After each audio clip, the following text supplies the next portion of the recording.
and answer round for Mr. Laguna 2025. Max, come here. Take it over. Thank you very much, Frandy, for facilitating the final Q&A competition for the male category. It's time now to listen to the answers of our candidates up close and personal for Mrs. Laguna 2025. Let us now welcome our top 5 finalists.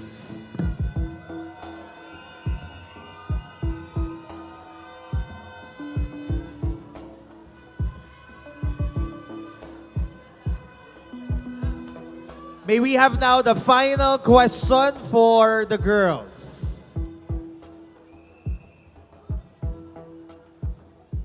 Okay. Let us begin the final question and answer portion for our Mrs. Laguna with our candidate number 6 from Santa Rosa.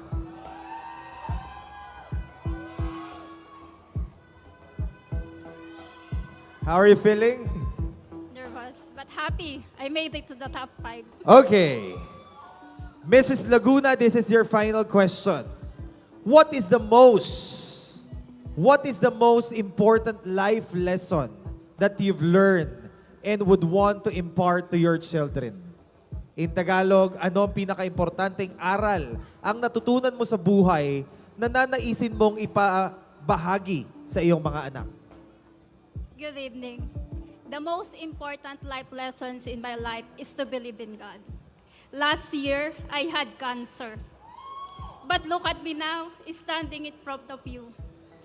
In the best version of myself, because God made a miracle into my life.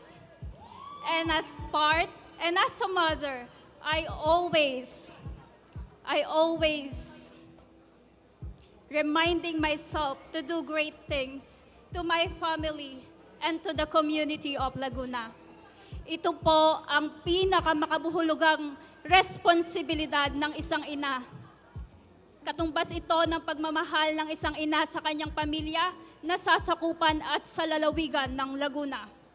To all the mothers and parents out there, let us continue to love our family and our fellow men Lagunenses, so that we can add spark and power in maintaining and creating peace, love, and unity. Thank you. Thank you very much, candidate number 6. Now let's listen to candidate number 8.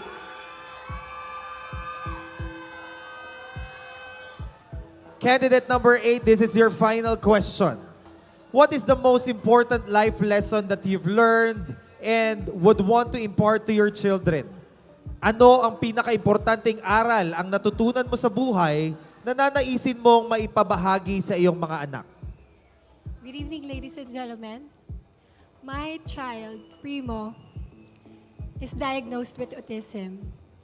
It is one of the hardest things that I have ever encountered.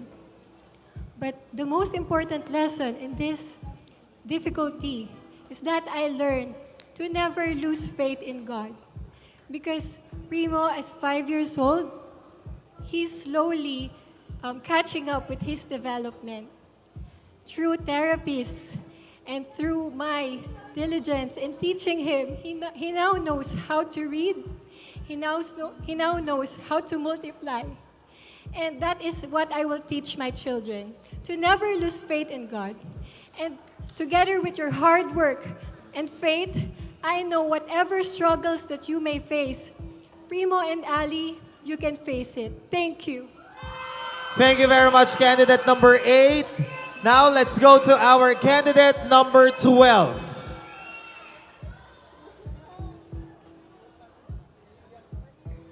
Candidate number 12, please step forward and listen to your final question.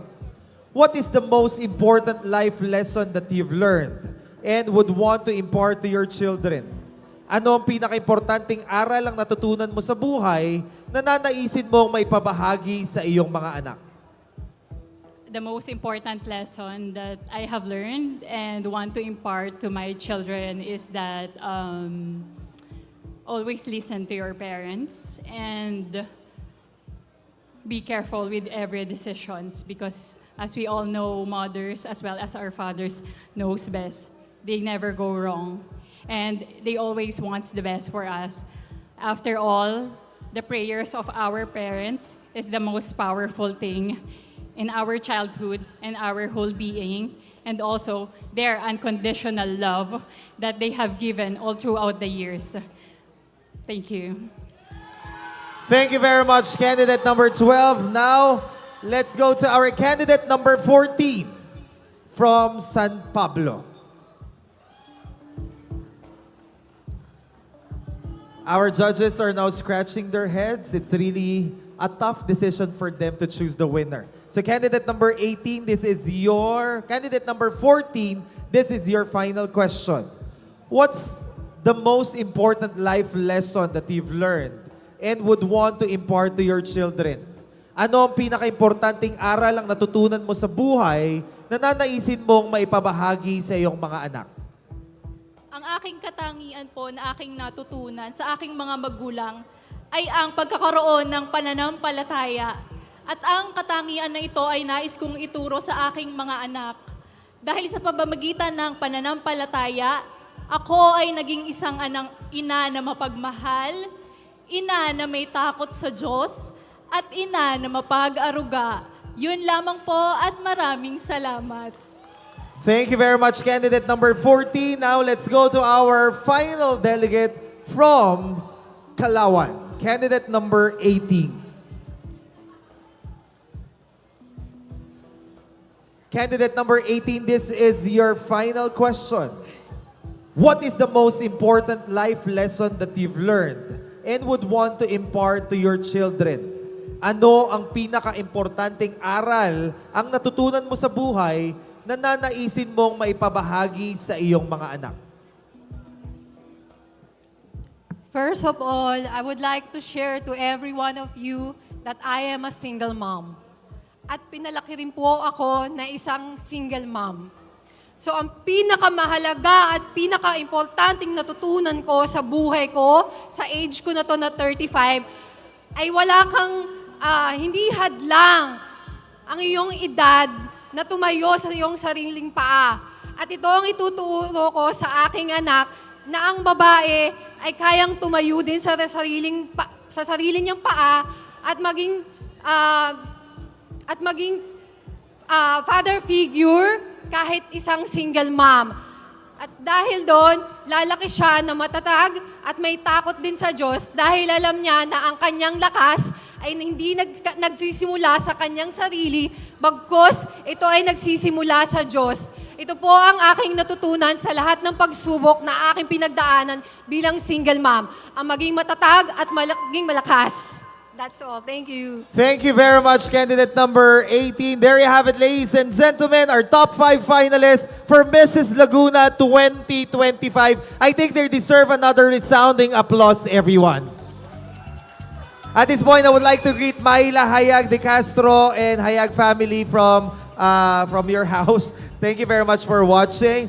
Before we welcome our new Mr. and Mrs. Laguna 2025, let's take a moment to honor the reigning title holders who have carried their crowns with grace, purpose, and pride. Ladies and gentlemen, let's give a warm round of applause for our Mr. and Mrs. Laguna 2024 in their moments of farewell.